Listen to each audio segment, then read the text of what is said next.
Time for some panic or patience. We did this last week. We felt like we should do it again this week with guys who have been underwhelming the first couple weeks of the season. And let's start with Kyle Pitts.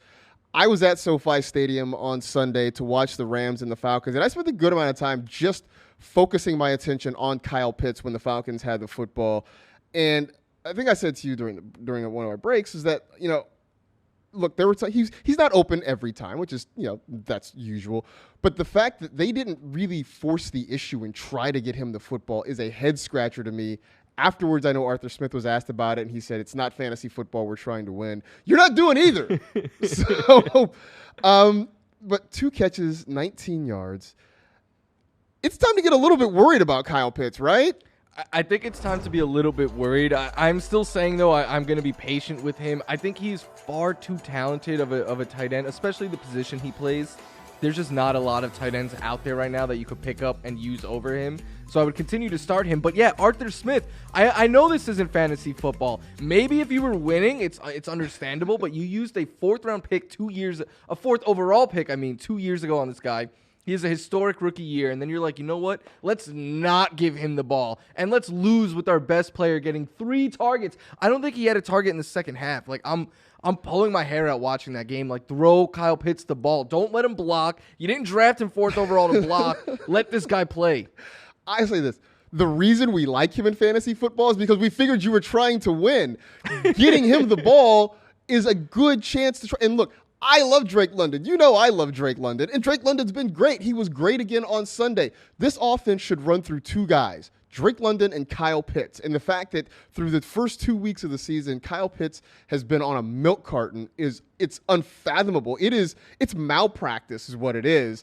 I don't think you like you said, you can't give up on him yet because the talent is too good. And at some point, if the Falcons want to be competitive, they've got to get him involved. But these 2 weeks have been just unthinkably bad. Never would have imagined. 15th amongst tight ends in targets. 15th. Like, Jawan Johnson and Logan Thomas had more targets than him. Like, Arthur Smith, what are we doing What here? are we doing? Throw Kyle Pitts the ball, please.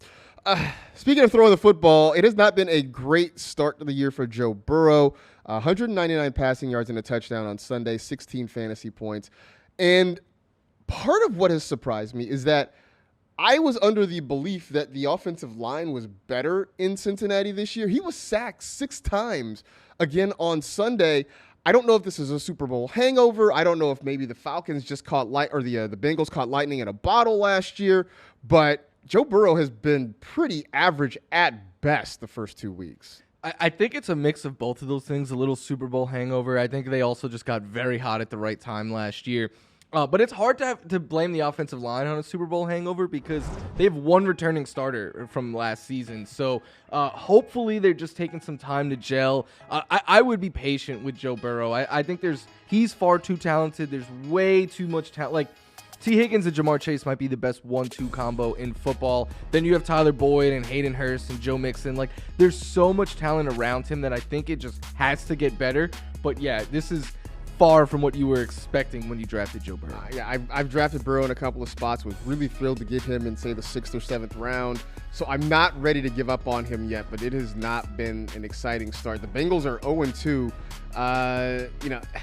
and it's just – it hasn't been great. I mean, I think somebody tweeted, they've played Mitch Trubisky and Cooper Rush, and they are 0-2. That really puts it into perspective. Wow. That stings a little bit for the Bengals right now. Russell Wilson, maybe he spent too much time working on his Broncos country let's ride thing because the offense has not been great. He had 13 fantasy points on Sunday, 219 passing yards, a touchdown, and a pick. Threw the ball a little bit better in week 1, but they ended up losing that game to the Seahawks. Is this just a new coach, a new quarterback taking time to get together, or are there bigger issues in Denver? I think if you drafted Russell Wilson, you're hoping that that's what it is, just taking time to gel. But I think you have to be at least somewhat worried. It's not like they've come out and played good teams or anything like that. Like, they played 2 of the teams that, if you asked us before the year, we're like, yeah, these are 2 of the 3 teams we think are going to be picking first in the draft this year. Like, and they barely are 1-1. I thought against Seattle, it was like, all right, emotions were high on both sides. That you give him a pass after a game like that. But after seeing what he did against Houston and just he didn't look very good. And like he's taking weird sacks and I don't know. Like I came away from I have to sit down and rewatch this full game, but from what I've seen of it and what I've looked at the numbers, like I came away pretty worried about Russ. I'm a little bit nervous. Someone when tweeted, so I'll ask you this because I got this question: 10-team league. What are you doing with Russ? It would depend on who your other quarterback options are, but like I don't think he's a must-start option in a 10-team league. Like I think you could have a scenario where you have a better quarterback on your roster. I think that's certainly possible. So yeah, I don't drop him, but I don't think you're automatically just plugging him into your starting lineup at this point.